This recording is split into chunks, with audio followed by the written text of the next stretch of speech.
Howdy folks, this is Lift Pizzas, and I want to show you this cool mob farm that I built in survival. So we will head over to the other side of my base, take a look, past the jacuzzi here. Okay, here's my mob farm. I call it the slip and slide. You'll see why in a little bit, but this is, I'm not sure if anybody else has actually done this design. I would assume so, but I wasn't able to find anything online that looked like this. I know nobody did it before 1.8 because it uses slime blocks, and doing it without slime blocks would be really, really unwieldy with the amount of redstone that it would take. It would just be insane. And so I don't know, maybe it's new, maybe it's not, but it's cool either way. And it was fun to build it in survival. And here's the basic design. This is a cellular model, so this is a cellular build, so each of these cells is put together to make the big tower. So these are stacked on top of each other. They're each 3 blocks high per level, per cell. And as you can see, we've got slime blocks here that are holding back water. So this creates a spawnable space on these checkerboard area here.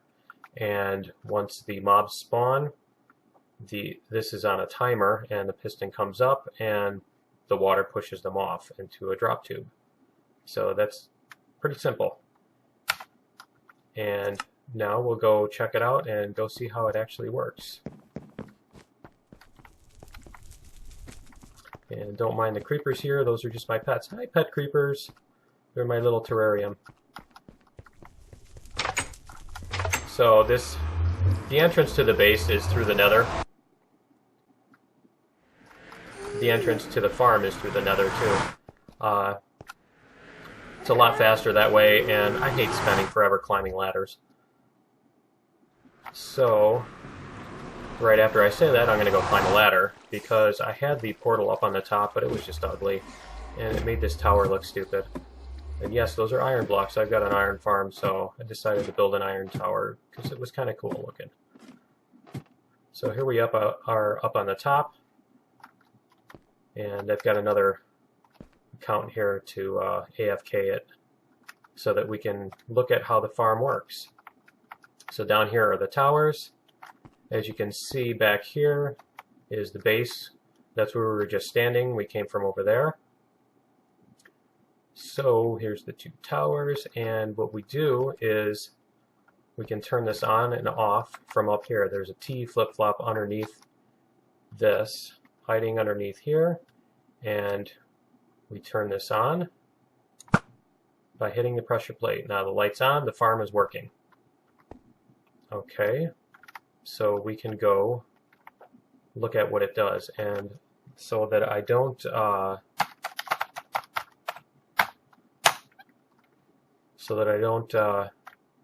mess up the spawning, we'll go into spectator mode. We'll go into the observation deck here.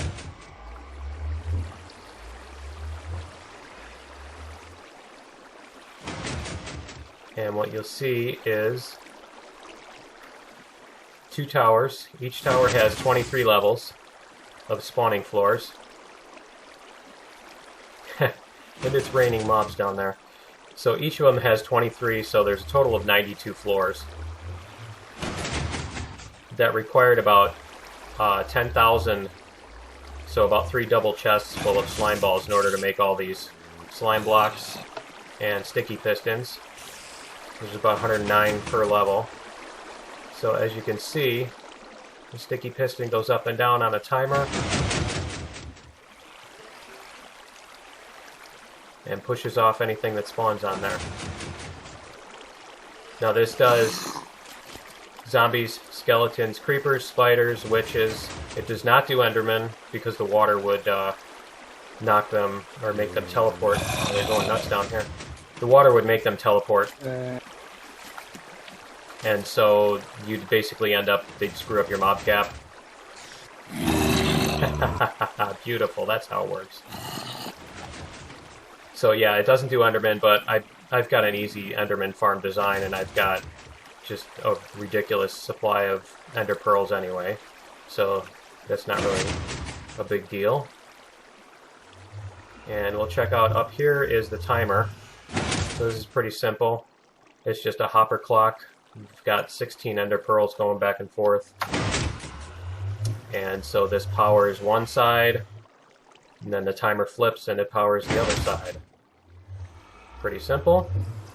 And then this redstone signal goes into each tower. And travels down. Now this is not a torch tower. I do not recommend using a torch tower. To the best of my knowledge, the torches do lighting updates, which increase the lag significantly. So, especially if you have this many torches. And this is laggy enough, and it's not so much because of the redstone, but because of the water.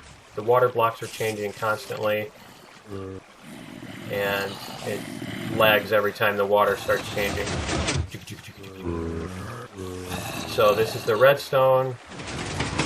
Just simple repeaters, and adds a little bit of delay.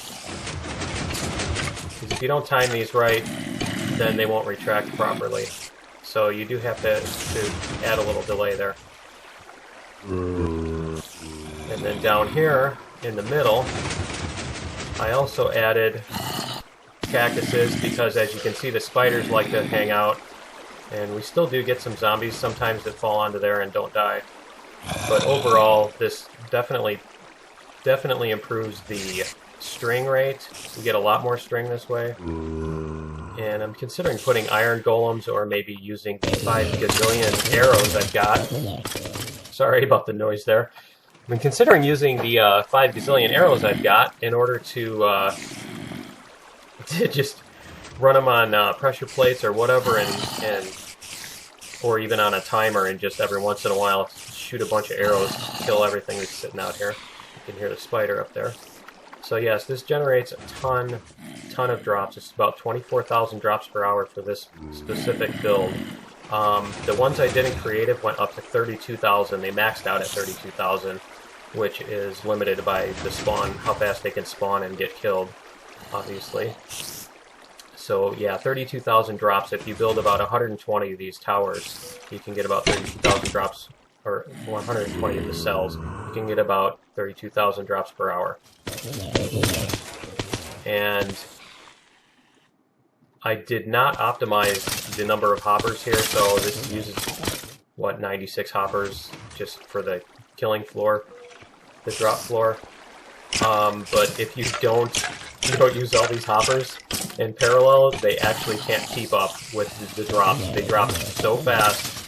It's insane. They drop so fast. Yeah, you can hear it. They drop so fast that the cappers can't even keep up, and then you end up losing all your stuff. So this was pretty much empty when we started. And we've got this hopper. Here we go. So the minecart just took off. So here we go, and this is the drops coming in. You can see how fast they're coming in. It's just insane. Sorry, it's still funny. I don't think it'll ever stop being funny. But yeah, every once in a while you get some chicken jockeys and other stuff that comes down and doesn't die right away. So there's a few ways you can optimize this a little better. But this is the storage and holding pen. So there's no sorting on this. Let me go down this way. It's a little quieter. So this is a simple mechanism that when the minecart, this detector rail here, and the comparator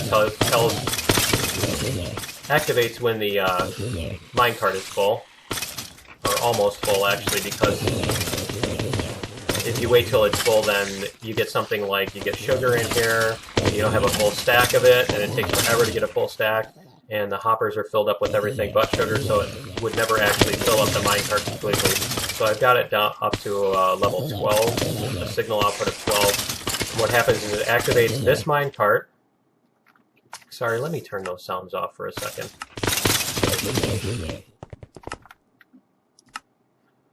Okay, so it activates when the minecart over here fills up, or almost full. It activates this repeater, which then pushes this cart, because it's sitting on a track, a powered track. This cart pushes up to here, and because of this flower pot here, it's able to push the other minecart and shove it off the track. And then it goes down here. The minecart goes all the way down this track, back to the base. Let's go back to the base with the minecart. It follows all the way down here. It has a simple unloader system. Now I had built a big timer and found that I could actually just do this. I was thinking about that and I said, hey, you can use a comparator, and when the cart hits empty, you invert the signal, and when the cart hits 0, well, there you go. You just send a little pulse. This is a little pulse limiter. So the comparator is reading the minecart's contents. When this signal goes off, this torch comes on, sends a pulse, and the minecart goes back to pick up more loot. And so here is the